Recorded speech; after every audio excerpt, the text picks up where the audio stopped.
Angalia hapa kwa Charles na tukajiuliza swali, unajua chakula ya ng'ombe lazima ikuwe na ya kesho, kwa sababu kesho ukikosa ng'ombe wataangamia. Charles, wewe unaweka wapi chakula yako? Chakula yangu naweka hapa.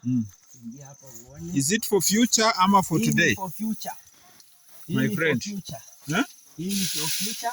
Hii chakula naweka, unajua kambani kutakauka sana. Itafika mahali kuna kauka. Sasa nitaongeza hii season. Hii nyumba ijae kabisa. So wakati wa kiangazi nakata hizi nyasi kidogo kidogo, napea ng'ombe wanakula wanakunywa maji. Yes. Jameni, Charles, yale unafanya ni makubwa na umesaidia Wakenya wengi sana. Yes. Ubarikiwe. Yes. Na uendelee kuelimisha Wakenya. Mimi nataka tu wale watakupigia simu. Yes. Wape maelezo ambayo itawasaidia. Asante Bwana Charles, tumefika shamba lako. Tumeona shamba lako liko shape up na mambo iko sawa kabisa. Yes. Mungu akubariki. Watoto wanasoma? Watoto wanasoma. Asante. Kuna pesa kidogo unapata kutoka kwa kilimo? Yes. Na inasaidia? Ni mingi na inasaidia. Na unalala Nairobi? Nalala unafanya kazi Nairobi? Nafanya kazi Nairobi.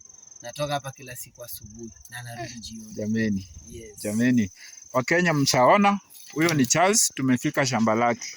Na hayo ni maajabu, kwa sababu rais wetu ni mkulima, imebidi Wakenya watii. Hizo ni onions.